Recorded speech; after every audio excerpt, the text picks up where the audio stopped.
यूं तो हस्तिनापुर और चंडीगढ़ की नींव एक ही दिन रखी गई थी, लेकिन चंडीगढ़ लगातार तरक्की करता रहा और हस्तिनापुर आज भी विकास के लिए तरसता रहा। कहा जाता है कि द्रौपदी के श्राप के बाद आज भी हस्तिनापुर का विकास नहीं हो पाया, जबकि यहाँ का जो विधायक होता है उसी की सरकार भी प्रदेश में काबिज होती है। महाभारत कालीन प्राचीन हस्तिनापुर देश ही नहीं बल्कि विदेशों में भी विख्यात है। 6 फरवरी 1949 में देश के प्रथम प्रधानमंत्री पंडित जवाहरलाल नेहरू ने हस्तिनापुर और चंडीगढ़ का शिलान्यास किया था। विकास के मामलों में चंडीगढ़ काफी आगे निकल गया और हस्तिनापुर आज भी अपनी दुर्दशा पर आंसू बहाता नजर आ रहा। या फिर यूं कह सकते हैं कि हस्तिनापुर दशकों से सरकारी उपेक्षाओं का दंश झेलता आ रहा है। सरकार कोई भी रही हो, लेकिन ये क्षेत्र उपेक्षित ही नजर आया। भाजपा सरकार बनने के बाद कई बार मुख्यमंत्री योगी आदित्यनाथ हस्तिनापुर के विकास की बात कर चुके हैं। मोदीपुरम में चुनावी रैली में खुद पीएम नरेंद्र मोदी भी हस्तिनापुर का जिक्र करते नहीं थके। इस बार के बजट में हस्तिनापुर की फिर से उपेक्षा की गई है और एक कौड़ी हस्तिनापुर के विकास को नहीं दी गई। पेश है हस्तिनापुर से हमारे संवाददाता लोकेश टंडन की ये खास रिपोर्ट। कहने को तो हस्तिनापुर को नरेंद्र मोदी सरकार ने पर्यटन स्थल घोषित किया था। इसके विकास के लिए बजट में केंद्रीय वित्त मंत्री निर्मला सीतारमण ने 2500 करोड़ रुपए की व्यवस्था की थी। इस घोषणा के लंबे समय के बाद भी हस्तिनापुर में ढेले भर का काम नहीं हो पाया। दिल्ली में लगभग 85 किलोमीटर दूर स्थित हस्तिनापुर कभी भारत की राजधानी कहलाता था, लेकिन आज हस्तिनापुर अपने विकास के लिए आंसू बहाता नजर आ रहा। इन टूटे फूटे खरंजों से होते हुए लगभग 10 किलोमीटर अंदर जंगल में बने द्रौपदी घाट पर पहुंचे हमारे संवाददाता लोकेश टंडन ने जायजा लिया।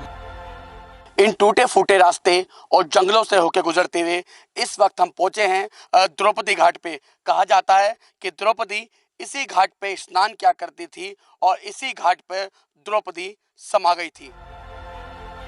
ये वही द्रौपदी घाट है जहां कभी द्रौपदी स्नान करने आया करती थी, लेकिन आज इस घाट के पानी से नहाने की तो दूर बल्कि देखने का मन तक नहीं करता, क्योंकि पानी इतना गंदा और बदबूदार हो चुका है कि दूर तक इस पानी की दुर्गंध आती रहती है। पांडवों की राजधानी कहे जाने वाले हस्तिनापुर का ये द्रौपदी घाट है, जहां पर द्रौपदी स्नान करने आया करती थी। लेकिन आज मैं वर्तमान स्थिति आपकी उसको दिखाऊं तो ये देखिए कितनी गंदगी यहाँ पर है। यहाँ पर नहाना तो बहुत दूर की बात है, बैठना भी मुश्किल हो जाता है और लोग इसके आसपास से होकर भी गुजरना पसंद नहीं करते, क्योंकि एक तो इसकी जो दुर्गंध है वो काफ़ी दूर तक जा रही है, दूसरा यहाँ पर सरकार द्वारा इसकी कोई भी देखरेख नहीं की जा रही। कहने को तो हमारे हिंदुस्तान की, हमारे भारत की ये धरोहर है, लेकिन इस धरोहर की हालत आप देख रहे हैं किस कदर हमारे सरकारी तंत्रों ने बिगाड़ के रख दी है। यहाँ पर एक बुजुर्ग है द्रौपदी मंदिर में, इनसे बात करने की कोशिश करूंगा। बाबू जी, क्या नाम है आपका? चरण सिंह। चरण सिंह जी, ये बताएं कि यहाँ की जो इतनी हालात, गंदे हालात हैं, गंदगी पड़ी हुई है, कोई विकास नहीं है, क्या कारण है इसका? तो यही कारण है जी, कोई अधिकारी कोई आता ही नहीं, कहे हाथ नहीं करने को। और अच्छा, यहाँ नाम है हस्तिनापुर का, किताबों में भी लिखा हुआ है, आपने कहानी भी सुनी होगी, और हमारे भारत की धरोहर भी हस्तिनापुर है। ऐसे में यहाँ की जो साफ सफाई नहीं होती, यहाँ का विकास नहीं होता, कौन उसके पीछे है? ये नेता लोग ही कर रहे हैं जी। इसका जो सफाई की काम नहीं करते तो आमे चले जाओ, आमे चले जाओ, कोई भी बात नहीं। अच्छा, ये भी कहा जाता है कि द्रौपदी ने श्राप दिया था कि हस्तिनापुर कभी विकास नहीं कर सकता। हाँ, बता रहे हैं जी, हस्तिनापुर को द्रौपदी का श्राप लगा हुआ है। नो है जी, कोई भी काम नहीं हो रहा।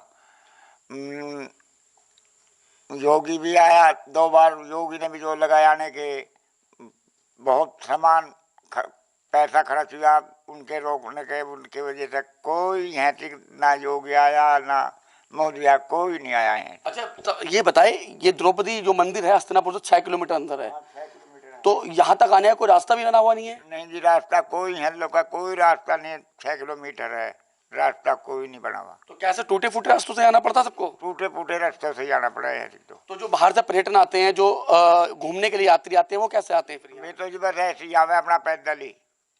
अच्छा, कोई बोर्ड भी नहीं लगा हुआ यहाँ पे? नहीं जी, कुछ नहीं, बोर्ड भी नहीं लगे हुए, कुछ नहीं। सब पब्लिक बूझती चली आवे, वो कहाँ द्रौपदी घाट, कोई पता नहीं। हालांकि इस घाट पर द्रौपदी का मंदिर तो बना दिया गया है, लेकिन कोई खास व्यवस्था नहीं नजर आई। सरकारें बदली, निजाम बदला, लेकिन सिस्टम नहीं बदला। सिस्टम अभी भी वही है, वही हालात आज भी इस द्रौपदी घाट की है। द्रौपदी घाट की जो हालात है वो ऐसे ही पूरे हस्तिनापुर में तमाम उन स्थलों के हालात है जो आज भी हमारी भारत की धरोहर कहा जाता है। आगे भी चलेंगे और दिखाएंगे आपको कि आखिर हस्तिनापुर के हालात आज भी बद से बदतर क्यों हैं। ये मंदिर यहाँ इंतजार करता है कि कोई यहाँ पर आए और दीपक जलाए। आखिर यहाँ कोई आए भी तो कैसे आए, क्योंकि यहाँ तो आने के लिए ना तो कोई रास्ता बनाया गया है और ना ही किसी वाहन को खड़ा करने का इंतजाम किया गया। लोग जैसे तैसे करके इन टूटे फूटे रास्तों से आ तो जाते हैं, लेकिन जंगल के बीच इस घाट को ढूंढकर थक जाते हैं। इसके बाद हमारे संवाददाता लोकेश टंडन सीधा द्रौपदेश्वर मंदिर पहुंचे, जहां द्रौपदी पूजा करने आया करती थी। इस मंदिर में स्वयंभू शिव जी की शिवलिंग मौजूद है। इसी शिवलिंग का जलाभिषेक कर द्रौपदी शिव की आराधना किया करती थी। हालांकि इस मंदिर में प्राचीन काल के कुछ झलकियां भी देखने को नजर आईं, जो हमें उस समय की घटनाओं से रूबरू करवाती हैं। द्रौपदी घाट के बाद अब हम आ पहुंचे हैं द्रौपदेश्वर मंदिर। यहीं पर द्रौपदी पूजा किया करती थी। पहले घाट पर स्नान करती थी और उसके बाद फिर यहाँ आती थी और शिवजी की आराधना किया करती थी। यही वो मंदिर है जहाँ पर शिवजी की स्वयंभू शिवलिंग स्थित है। यहाँ पर आप देखिए कि यहाँ पर जो प्राचीन स्थान है ये भी मंदिर बना दिया गया है। काली का अवतार द्रौपदी मंदिर इस पर लिखा हुआ है। यहीं पर अब द्रौपदी का भी मंदिर बना दिया गया है, क्योंकि खुद द्रौपदी यहाँ पर आकर पूजा अर्चना क्या करती थी। अगर मैं अंदर के चित्र दिखाऊं इसके अंदर के, तो अंदर भी कुछ वही चित्र लगाए हुए हैं। जब द्रौपदी का चीरहरण हुआ था तो श्री कृष्ण ने उनकी रक्षा की थी और उनको वस्त्र दिए थे। लगातार जो उनका चीर था वो श्री कृष्ण बढ़ाते चले गए थे और एक तरफ द्रौपदी का चीरहरण को हरने की कोशिश की जा रही थी।